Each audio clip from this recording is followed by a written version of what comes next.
So you stumbled upon our podcast. Hope you got a lighter. Sup, I'm Lotta Quise. And it's your boy Quise. Welcome to Functional Potheads. We're supposed to say it at the same time.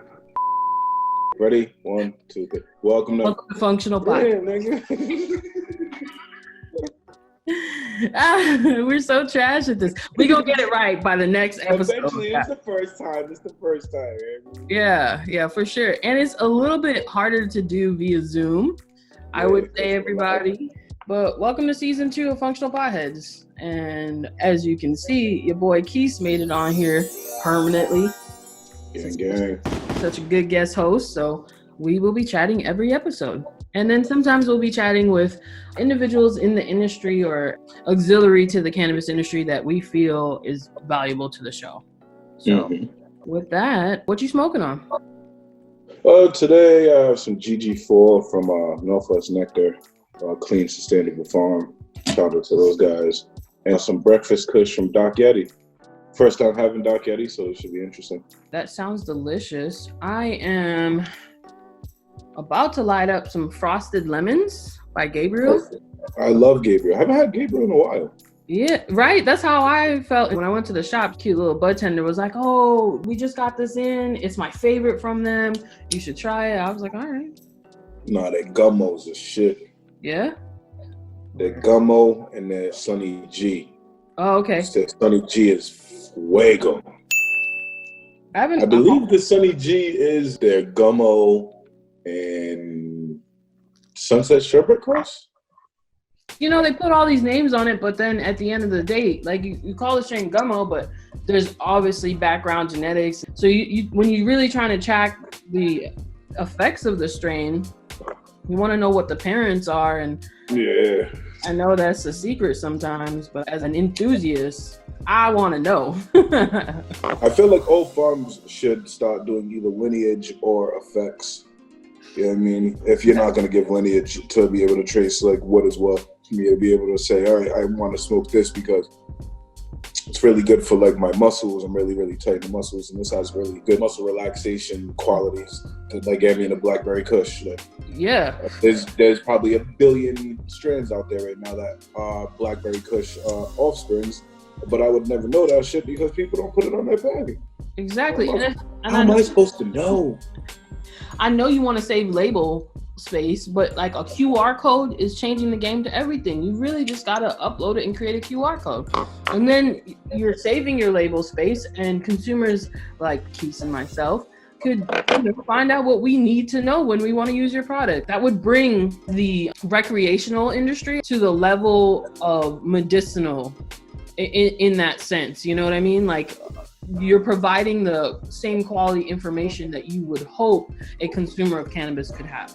And then what you do is on the retail side of things, you let guys like me and other knowledgeable bud tenders know, all right, well, this is this. So we're able to make a more educated choices when we're trying to tailor fit some type of cannabis in some type of form to the customer. Like, it makes it a whole lot easier for me if I know this has a blackberry kush, you know what I mean, genetics in it, so I could tell people like, all right, I know you're looking specifically for blackberry kush for this reason, but we don't have that, but we do have this. You know what I mean? Like, it would make it a whole lot easier for guys. On both sides. Look at that. Y'all should hire us, bro. I know. We can consult, we can help you because we're consumer and experience. Like, we got you on both sides. Actually also, I still have some of that GMO from For My Head that I'm going to toss on top of some of this frosted lemon for my bong rips. So yeah, I got some lemon meringue PHO that's like really, really saucy. So I just been spreading that on the inside of my Fonto leaf and shit. I mean, gives it a nice like zing to the taste. Mm-hmm. It's kind of like adding lemons to a dish.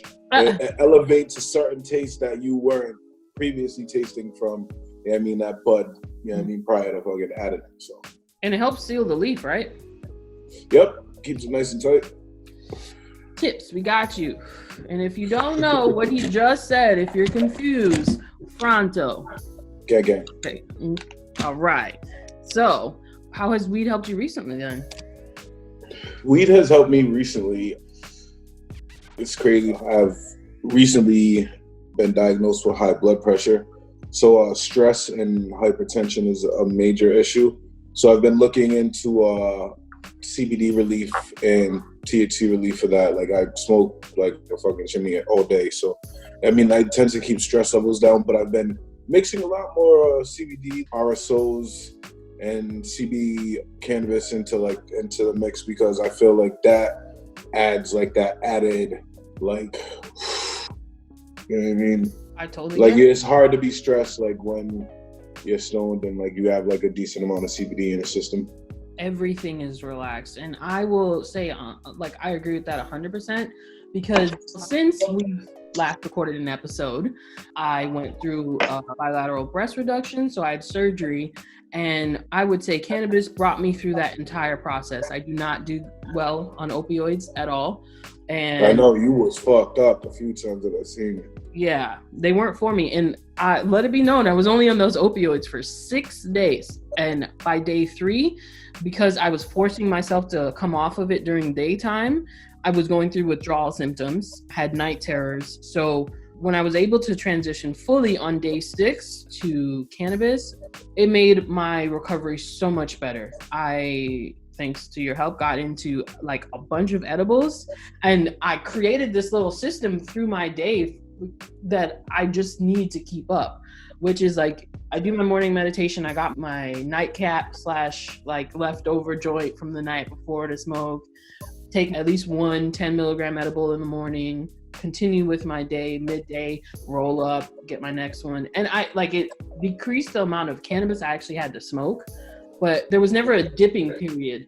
And whenever I hit that point, and it's usually around lunchtime, midday at work, because there was no way to continue medicating for me and in my career, or my former career, I should say, my anxiety immediately went up. And now I'm able to manage my anxiety just so gracefully that I feel like a brand new person now after doing that for the last month or so. Like, and I just want to say I'm honored to be a part of that process. A lot of people within this industry take for granted the ability to be able to help people. I mean, and I feel like that honestly should be the cornerstone of things. I feel like a lot of times in retail settings, we end up losing our way. We end up like moving a little bit further away from treating patients and a little bit closer to the bottom line. Yeah. I mean, and it sucks to say that, but like it feels that way with the couple shops that I worked at, honestly. Like, I mean, it sucks for me because I feel like there's so much that I have to offer. I mean, especially to people who are patients and are seeking medically. Like, I mean, don't get me wrong. Like, if you're looking for recreation, you're looking for a good time, I could definitely point you in the direction of that too. But like, if you come through and you really have an issue that you would like resolved via cannabis, like I feel like I have to help. Because that's what we've always meant it for. And when I say we, I mean Black people, like people of color who brought this seed over. I feel like it was always an attempt to help. So you need crops, you need to figure out, here's a hemp seed, you know what I mean? Like, this is how you grow it. We've always wanted to help someone with the source of this plant. So when did that get lost? And I feel like it got lost when the people who brought the original message stopped being the ones to be able to provide it, when we became criminalized for it. So I want this industry to go back to the heart and soul of what cannabis is for. So let's get there. We're gonna take a quick break before jumping into even heavier stuff. So cannabis news is next, and we'll see you in a few. The Baker's Man Collective presents.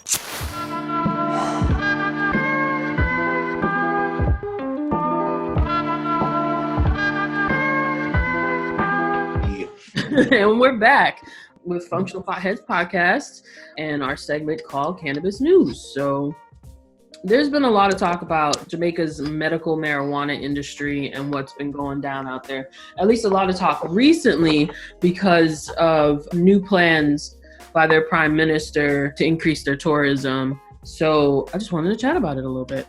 I thought it was very interesting, at least coming from a Caribbean household, or Caribbean household, as some would say. I asked my mom, especially when I got into this industry, like my mom she thinks smoking is a bad habit. So when I asked her like, oh, and when you were growing up, what was the opinion of people who smoke cannabis then and the general opinion of the island. And she was like, bad. To me, that means like, even though Rastafarianism and all of that was out there, that would have been like the 1970s probably. They were not allowed to land in the Cayman Islands. They were banned. And they were seen as just dreadful people. That's where dreadlocks and all of that, that whole stereotype. And we subscribe to that BS. And now look at us in 2020 having a whole medicinal industry where like the government's trying to get on board. And on island at that time, like if you listen to reggae, specifically music wise, like they talk about Babylon, the police burning their crops. Like it was banned in Jamaica to actually legally grow cannabis. So now here we are, you know, decades later with a whole industry that is like planning to use this to revive the island. And you were telling me what happened originally? So Jamaica, I feel like had like an early stumble in that process. What they did was they incentivized all of their local growers and gardeners and farmers. They basically told these guys like, stop growing tobacco. Grow, so that was like a big cash crop in Jamaica. I mean, stop growing that, start growing weed. Because I ran into this problem sourcing Fonto for my company. Yeah, I reached out to all my Caribbean homies, all my Jamaican homies. I'm like, yo, look, like, call back home, see what's good. I mean, and pretty much all three of the Jamaican homies that I have from back home told me the same thing. Like, yo, listen, bro, like nobody's growing Fanta, nobody's going Grabba anymore. You know what I mean? Because all the leading tobacco growers almost overnight switched over to cannabis because now you're allowing them to grow cannabis. Yeah. But this is where things got a little messy. So they incentivize it and they say, hey, grow cannabis, but it needs to be a certain grade cannabis and we want a strand for our country. Like grow us a specific strand for Jamaica. So Jamaica can say, hey, we have like, happy glue or whatever. Like Jamaica's happy glue. So what that did was a lot of these guys were growing tobacco, which is not a crazy setup that you have to have. You just have to have enough room to grow it. And the bigger cost is the curing of it. So what they did was like they put all these things in place and they said they need the weed to be a certain grade, which essentially opened the doors for outside investors to come in and latch on to these smaller companies, these smaller guys that already have the land and be like, hey, you would now have money backing you. We can make this happen. Which we know from here is a very slippery slope and it often fosters inequity. So. Yep. Which is actually specifically the complaints of the growers to the Prime Minister about the current industry, because in early June, it came out that he had to basically make statements saying that it didn't hinder the ability to export the product. So they were having problems getting what they grew out. And I think that was because of how it was written. His statement was just basically the interpretation was incorrect and you can export. And now his most recent statement is like, here's our plan on how to do it. But the small farmers are saying they were poorly positioned in the industry to help these low to middle income people that were growing. Like they're not in a place to do that. They say their framework is unworkable, restrictive, bureaucratic, and draconian. Like that's an actual quote from the Ganja Growers and Producers Association. So I feel like as a country, Jamaica is going through just about what anyone who is trying to legalize cannabis, like on a statewide level, experiencing, which is inequity because, well, you can, that's a whole nother podcast. That's a whole nother podcast. But like these outside companies that came in, as you were saying, that did come in, that did invest, and then now because of COVID-19 and expenses have pulled their deals and have left the country. I know that. Yeah, so that's what's happened. Like they did come in, they did do stuff, but now they're out. This article's on ganjapreneur.com. It's a good little blog that I follow. And they talk about things like this, which is really interesting because if you're not paying attention to what's happening in pretty much every continent, every state, I just don't think we'll find one system that will work. That works for every, yeah. Exactly. Nope. Everything's going to have to be tailor fit. Honestly, for things to be right and fair, you have to set positions for certain people who and disproportionate numbers have been locked up, have been cast aside because of this. I mean, you need to make sure there's something within your system that makes sure you're giving everyone a fair shake.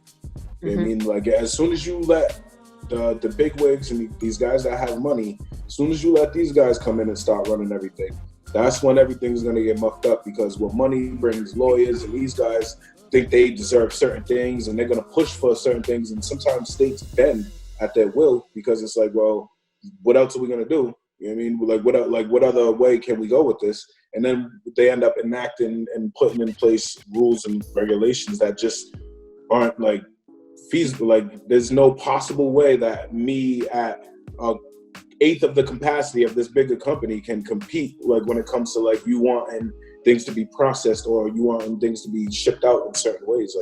Like logistically, it's just not feasible for a lot of smaller companies for things like that. So.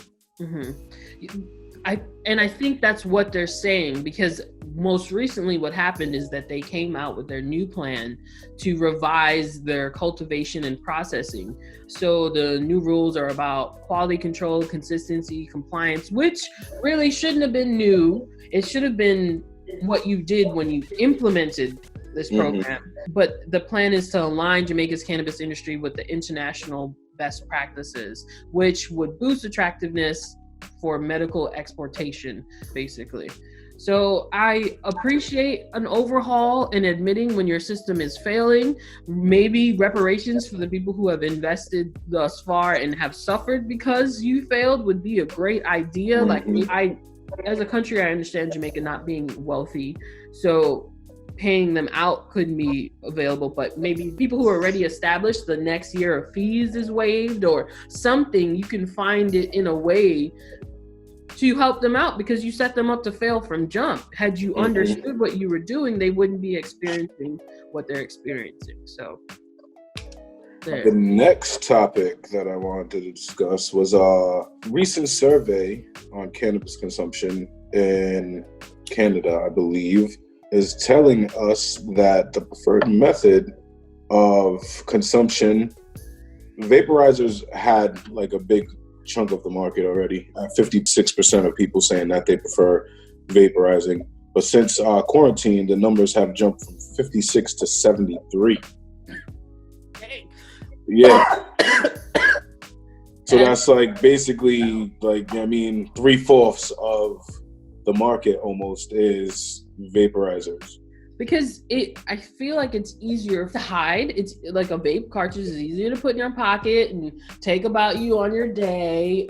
And you don't, as I hit my packs. Yeah, right. You don't smell if you got like a flavored one, it's not too strong. So I can totally see that happen. And it's easy for someone with a disability to potentially use a vaporizer, as opposed to having to do all of these pieces and put it all together. Like if it was an easy little cartridge that all I had to do was hold a button, and there are the inhale activated ones now. So the technology of vaping itself has just like shot up as well. So why not? I can get solventless distillate. I can just all of the things. It wouldn't be my preferred method, but like say when I'm on the go, it is a Yeah, I mean, for me, it's quick, easy. And the thing about vapor highs, little science behind this. So the thing about a vapor high, because it's majority THC in a vape cartridge, that's why when you get them, it says like 96%, 87%.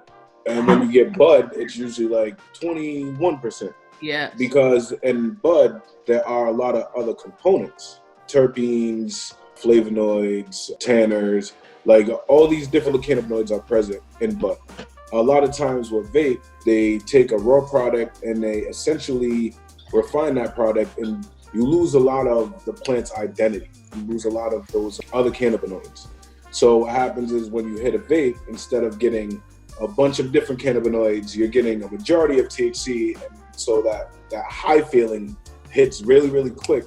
But it's like a sharp shoot up and then a very, very short plateau before the drop off.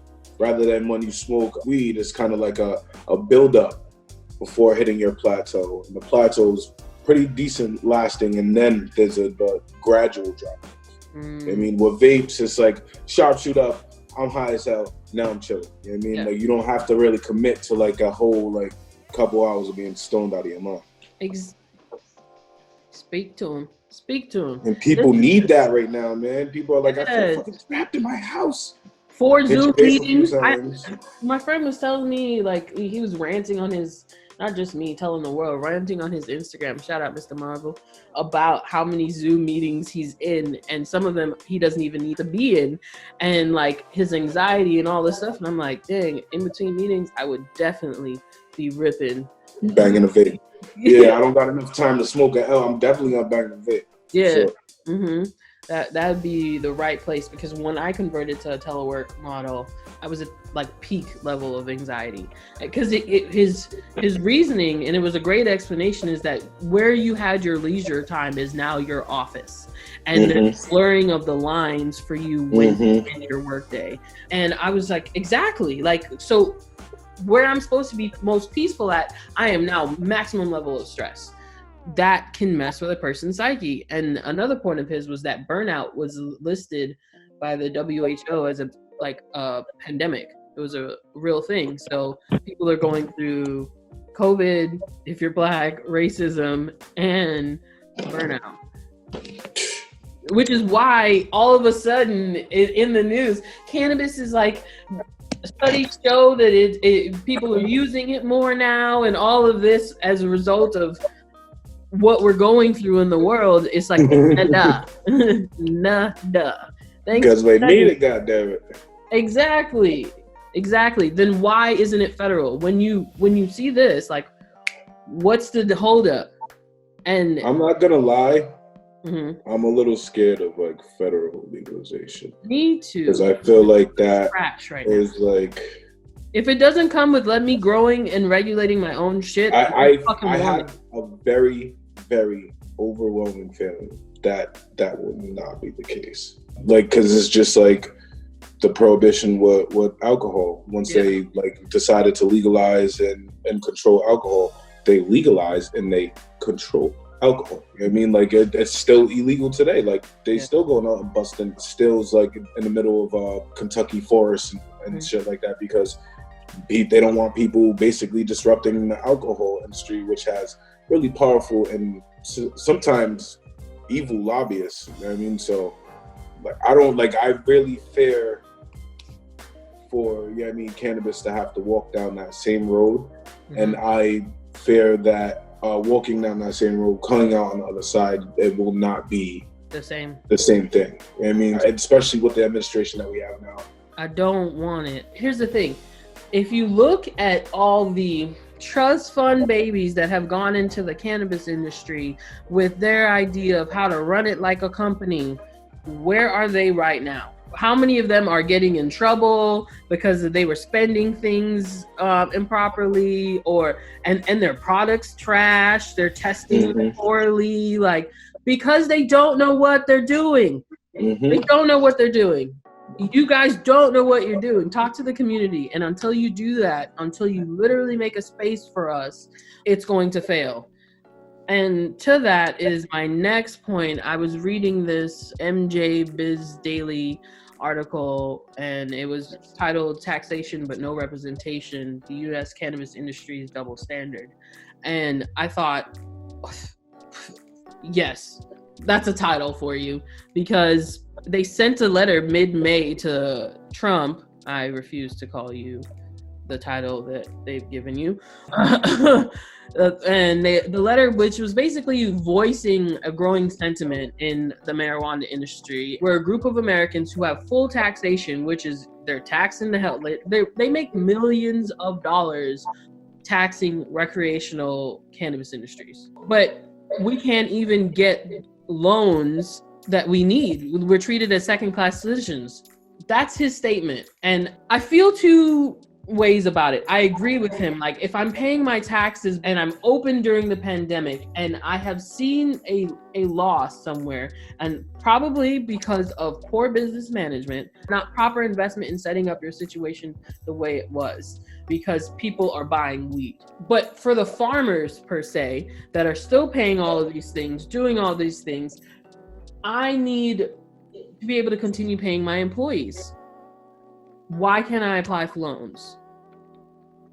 Or even as employee of a rec shop, last year I had gone with Ebony to get pre-certified to buy a home. Mm-hmm. So we go through all the paperwork, the whole process. The day that I'm supposed to go to like this first time home buyers class, I mean, like it's one of the requirements to be qualified. Okay. The day that I'm heading, the guy calls me. He's like, "Hey, what's going on, bud?" I'm like, on my way actually to you. He's like, so we have an issue.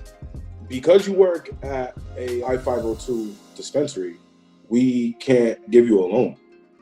I'm like, what do you mean? He's like, yeah, technically what you do isn't covered under the federal standards of like receiving a loan.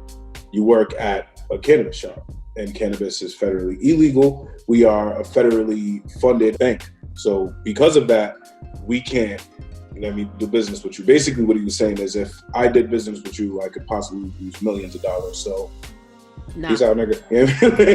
Nah. But that's what it was. I mean, how does that make any sense? Like that, I still have taxes taken out of my check. You know what I mean? Readily. How is it that I can't qualify to buy a home? It's another like symptom. Not only a home, but anything, any type of loan from a bank. For a car, for anything. Because of the industry that I work in, I am not eligible. But they were supposed to be passing the Safe Banking Act, which kind of like under the umbrella of the Safe Banking Act would let cannabis company employees apply for loans, and have different programs to help them out with that. But because of COVID, that has been pretty much stopped in its tracks. I haven't heard anything about it since the start of COVID. So pretty much, because they're still arguing about how to help citizens. I will say this though, one place that is getting it right, Illinois. So they have the infrastructure, they just don't have the material. Like they are suffering because they are in a shortage of cannabis because the lack of cannabis companies. In my opinion, I think they need to open it up and really like start like letting minorities, letting the community in, like, and let these guys grow. But they have a program, Reinvest, Renew, and Restore program. A grant-based program tasked with helping uplift small communities, nonprofits, and small businesses. This week, the program received $31 million motherfucking dollars from the state of Illinois, and guess where it came from? Tell me where it came from. Came from weed. So we got $31 million to help nonprofits, small businesses, and disadvantaged communities off of money that they made off of weed. I mean, and that is something that a lot of states have said that they were going to do, Washington being one of them. Yeah. They said they were going to start all these programs, they were going to do all these nice things, and no idea what any of that is, but Illinois is starting off strong. I'm feeling the vibe. I like what they have going there. The mayor of Chicago wants to basically bring out anybody with a weed conviction and give them, first dibs on a job to grow weed. For the city of Chicago. Because it only makes sense. Primo, man. It only makes sense. That shouldn't be a crime if you're making money off of the taxes. If you paying bills with weed money legally as a state, then there should be nobody sitting in a prison right now because of weed charges. Not a single fucking person. And I mean it. 31 million though. They broke the record for taxes collected off of weed in a year. I think it was like $47 million the first year. Wow. $47 million in taxes. Right now in Illinois, you have to call and get a fucking appointment to go in the dispensary and buy weed. This is just wild. It's wild. It's crazy, but that's probably helping with their COVID measures. because we can only accept a certain amount of appointments in a day. We can space them out. It's probably helping with the stress load of the employees selling the product. Probably the one stress level is that there's a shortage of the shit that they need. You know what I mean? Like if they fix that one thing, we Gucci. Let's go. I would love to see, like, if we could come together and bring all these beautiful ideas from all these different states together. Just put them in a pot, add some structure to them, and, like, before they, like, federally legalize, maybe this could even be the base that they use for federal legalization. But I feel like we need to get the lawmakers and, like, the movers in Illinois, we need to get them together with the Washington lawmakers and move makers. Because when minds meet and ideas, like, start to fly, like, it's only beneficial. And to that, I will say a few things. I went to an RSJI initiative by the city of Seattle, which is a racial justice initiative. It was like a town hall meeting where they called out the community, people of color, to come and speak about what issues they faced trying to obtain their business license, because that is run through a department in the city. So they want to know what about the process could have been improved. And they got a couple of people, someone from the I-502 board, a few lawmakers and speakers from Portland. And it was like this conversation. And what I saw, because I participated, what I saw is that when the truth was spoken by the crowd, they didn't want to hear it. They didn't want to hear it. There's so much history here in Washington about the Black growers because they were around in medicinal, but when it got converted to this new system to apply for the recreational, when you had to go over, they were shut out. On top of it, they were prosecuted by the current mayor of Seattle, Jenny Durkin, with the Weed and Seed program, which sent the Black community, the males, to prison. And they came to talk and they said these things in this meeting, and it was immediately they were on the like defense, like, well, you know what I mean? It's like Mayor Durkin needs to apologize for her actions that led to the destruction. On top of that, your system and the application, there wasn't really any help provided by them. So their statement is like, we hear that and we're trying to fix it. So what can we do to fix it? Like, that's what they wanted to focus the conversation on. But like, no, you're dismissing my feelings. Yeah. So their statement is that they're going to other states that have legalized, that are working on these initiatives to give back to the community that has been disenfranchised. But the thing is, you dropped the ball already, B. You were one of the first ones.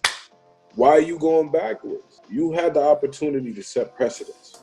Like, you had that. The ball was in your court already. I mean, you dropped the ball. Now we need to put somebody in the position of power that is willing to actively go to work right now and fix things that are still in place and basically making people's millions of dollars. Mm-hmm. But they don't want to speak about, I don't know if they don't want to speak about or they don't know about the lobbyist and the corporate sort of structure of some of these dispensaries and owners, and how they shut out the small mom and pop growers, and those small mom and pop growers end up being growers or dispensary owners or people that look like us, and so that's why they're not around. And now you're wondering where all the Black people, but you're not even looking at the current members, your list, and to see what their actions are. You know what I mean? What they've done.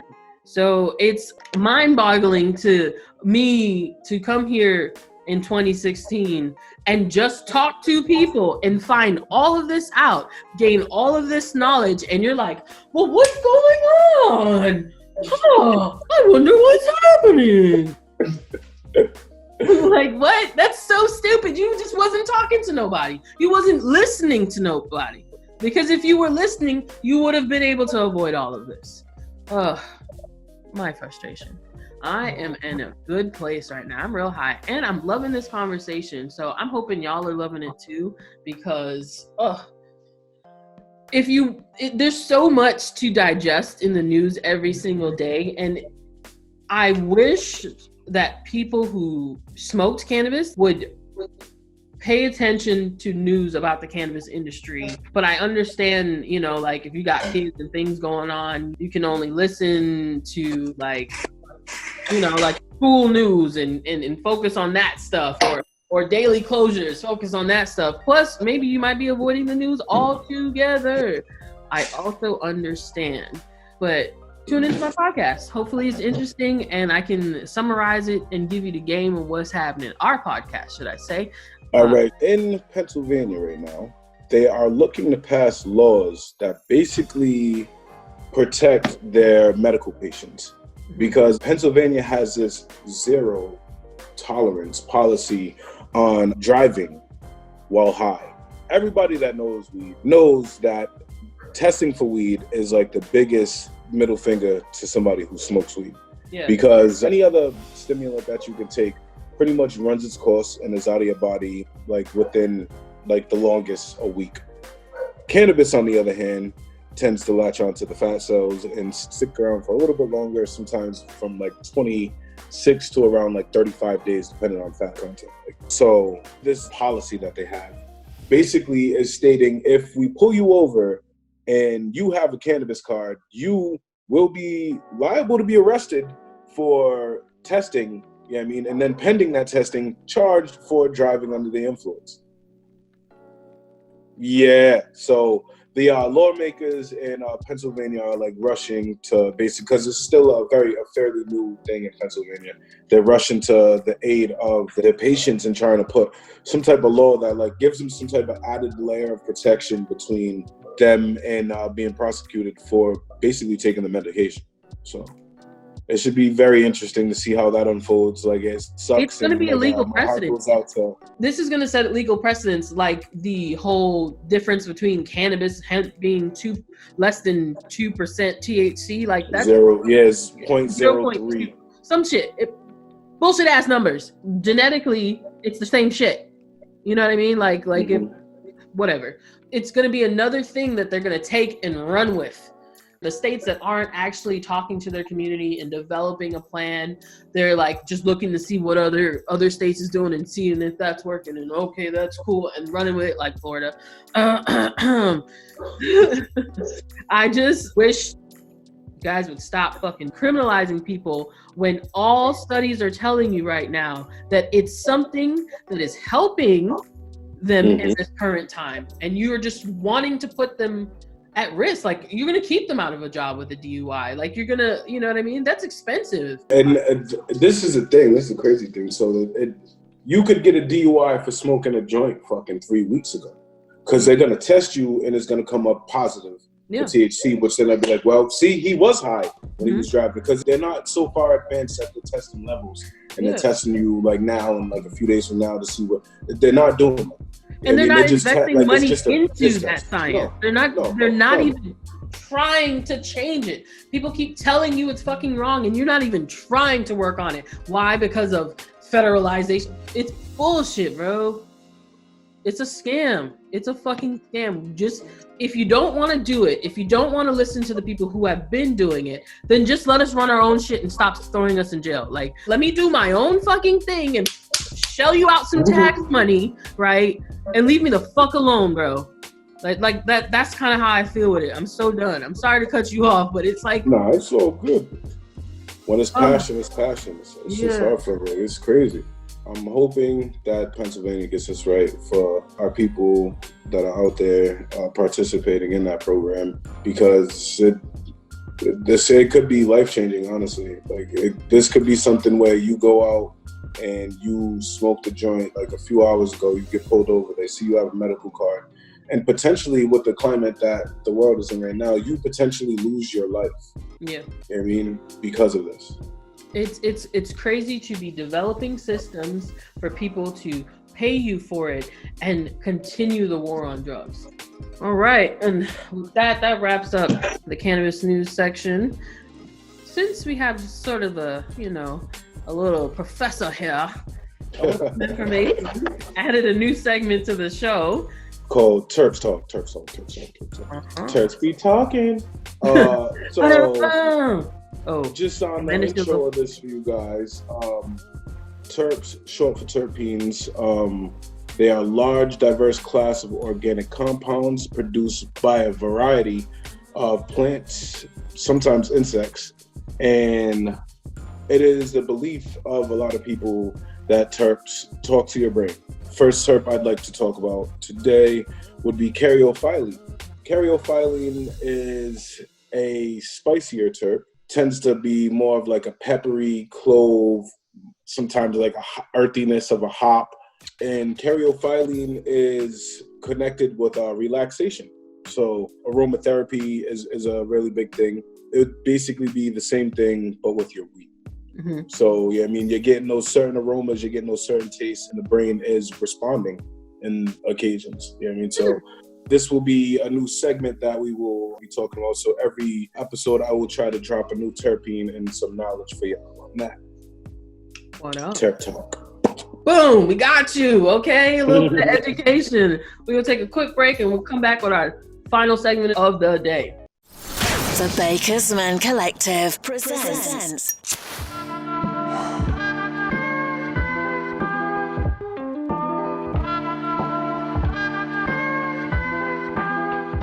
All right, now we are back for my favorite segment, as always, our light up and listen section, because that is how I relieve my stress. So, Currency's dropping a new album. Longevity, bro. Longevity. Yeah, this guy's his catalog is just expansive. Like, it's crazy.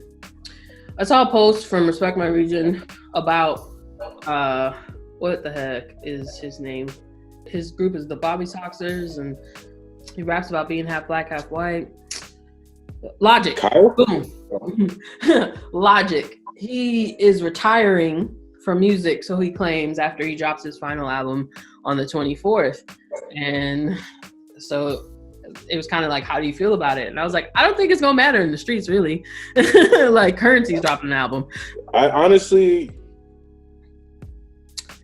I mean, he can rap. I'm not talking no trash about Logic. Don't get me wrong. He has his pocket. He has his lane. I prefer the mixtapes. I prefer old Logic, but I understand you got to go places. And if you retire, peace with you, brother. Logic's cool, but it's not my bag. No, but Currency is my bag. Yeah, very much so. And then he hooked up with Harry Fraud for the production. Yeah. Oh, like that's okay. Gonna be a banger. But the other interesting thing I saw is that his mixtape Pilot Talk is the 10-year anniversary of that dropping. And if you haven't ever listened to that and you smoke weed, like... What are you doing? Yeah, what is he doing? Just go and put that in and just jam. Like, maybe, like... I'm not going to tell you what I do. Like, I cruise, so don't do that. But, just like jam. Yeah, I think that's an East Coast thing, Is it? I think so. I think so. I know, like, I've gotten, like, a lot of people out here, like, smoking and driving. Like, I think that's more of an East Coast thing. Like, I mean, roll something up, hop in the whip, and... just ride. Yeah. It's an L ride. It's, like, the most relaxing... Anyway, I understand respecting the laws. Do not get yourself caught up. Like, I went to a webinar, and it was a solid tip if you were going to transport your medicinal cannabis, you should keep it in a locked box inside of your trunk. That's the safest way because they need a warrant to be able to open the lockbox. So, and don't say nothing. Get a lawyer. Mm-hmm. And I thought that was such great advice. Ooh, it was Canna-clusive, a lady out of, I think Yang, out of Seattle. She's a blogger. Like, they came up with that accountability list and that inclusivity list, which is also really helpful if you're looking for other organizations like ours that are cannabis related, like auxiliary. So check it out. Elijah Waters. Do you like R&B? Like, he's real chill. Do you watch the series Colors at all? I do. I love Colors. So I found him through his Colors live performance or whatever, the recording, and his voice is like water, and I was like, wow. So then I went through his older albums because he hasn't dropped anything recently except for the single, and just, please, when you chillin', another good one to listen to, just caresses your ears. So my choice is T Grizzly, the smartest one, I believe it's called. New album that he just dropped. I feel like if he took the structure for his last album, threw it in the trash, and started from scratch, like it has a very unique feel to it.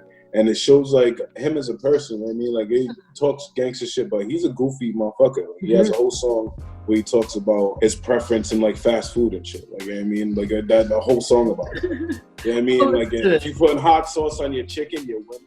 You know what I mean? That's a line from the out. Like it just shows how silly this motherfucker is. You know what I mean? But I dig it.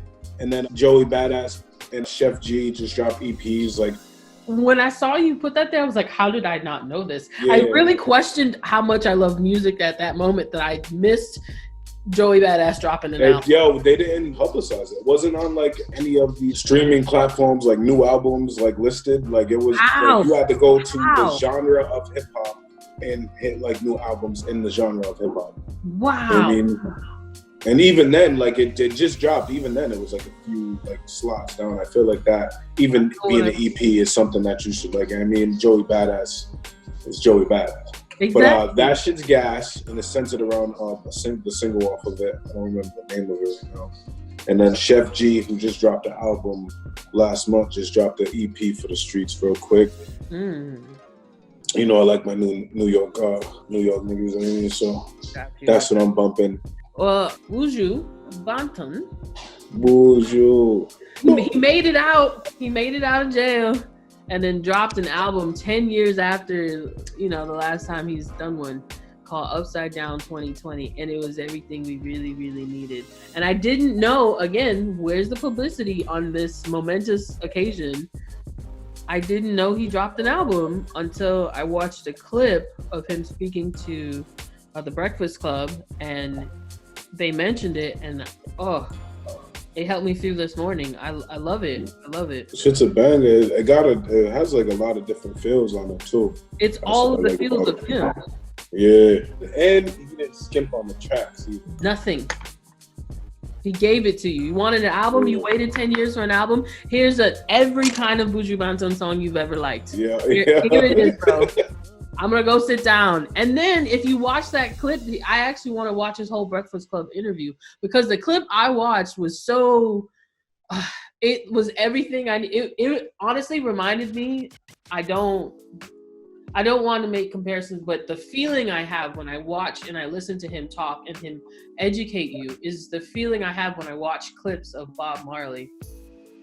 Right, like the where he's interviewing and he's just speaking, but it's so flippant and like honest and true. Like it's just so much wisdom in every word. Like if you ain't paying attention, you know what I mean? Like, so I feel like that's what I'm gonna get watching the rest of the interview, because that's that one clip, and to know that it came with a package of music for me was like, yeah. So, woo. Word. Yo. What's up with that new Khaled and Drake shit, man? That Grease shit. If you wanted Nav, did you listen to that shit? So you put it on there? I've been avoiding it because really I don't like DJ Khaled is something that I'm gonna have to like happen to it be playing. The beat is undeniable. Yeah. Khaled murdered the beat. Yeah. But singing, they edited like Drake's voice and like the pitch in it and shit. It's weird. Sounds just like Nav. Like if you wanted Nav, why don't you just get Nav? Yeah. And I feel like sometimes things like this is why other Canadian artists potentially get a little bit irritated with Drake. But I feel like he just does anything to see if he could do it and kill it. You know what I mean? I feel like he does that with his music. Like I'll make any kind of song I want to make to see if it's good, to challenge himself. I can see both sides of, you know what I mean, the argument or the mindset as to why it would happen. But you're right. If he wanted that level, like, what if they had just had Nav singing the hook and Drake just come in and kill it with his like the change in the pitch and everything, it just wasn't it's just too weird. Like the track's a banger, but every time I hear it, I wish I could just take that whole vocal shit off. Like I wouldn't have a problem listening to the beat. I'm gonna tell you what I really thought of it, like my thoughts as it was playing, because I was like, oh, I gotta check this shit out before we get on the show. I haven't actually heard it. I hit play and I'm like, what the fuck is this? Nah, never mind. And went back to doing whatever, and I don't remember how that song ended. I couldn't tell you anything about the beat. I just was like, nope. what kitchen? Like, what is this? And did it, and it ended. And I was like, when did music stop playing? Couldn't tell you. Wasn't listening. So I played a few more times. Dog, I don't hate you, Drake. You still great to me. So just this ain't it, and that's okay. It's not my money. I mean, I pay for the subscription, so I guess you get money either way. But at the end of the day, I didn't make a shitty track. So, I just think it's weird. It's just so weird. Oh, that was your honorable mention? Word. It wasn't that. I don't know if it was honorable, bro. I mean, honorable mentions for me is just like something that's worth mentioning. Yeah. Might not be something I really fuck with, but yeah, I mean, like it was interesting. Yeah. It was very interesting. It's not a shout out. It's just an observation. You know? Okay. I got you mentioned it. Hey. Yeah. For me, and I always mess his name up, but Sayari the Kid, he dropped a new album, A Toxic Heartbreak.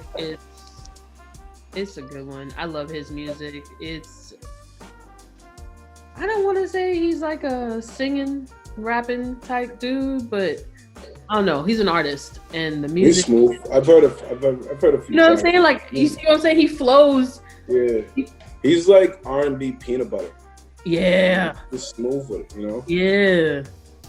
And it's a good chill album to listen to, so check it out. Well, I think we made it through it. We made it through season 2, episode 1, y'all. Yes, there'll be more episodes, so come through and, talk with us. At least, man. You know what I mean? Let us know. Feedback. Some shit, smoke something, you know what I mean? Mm-hmm. If you have anything you really want to hear us talk about, you can send an email to info@thebakersman.com. Otherwise, DM us on Instagram, under the Bakersman Collective, or from there you can link to our personal pages if you have questions for us directly. And we'll be getting you an IG just for the podcast too, so stay tuned. It's dope that you took the time to have a J with us. Beat me to it. Until the next section, remember we're just two functional potheads out here trying to bring light and truth about cannabis.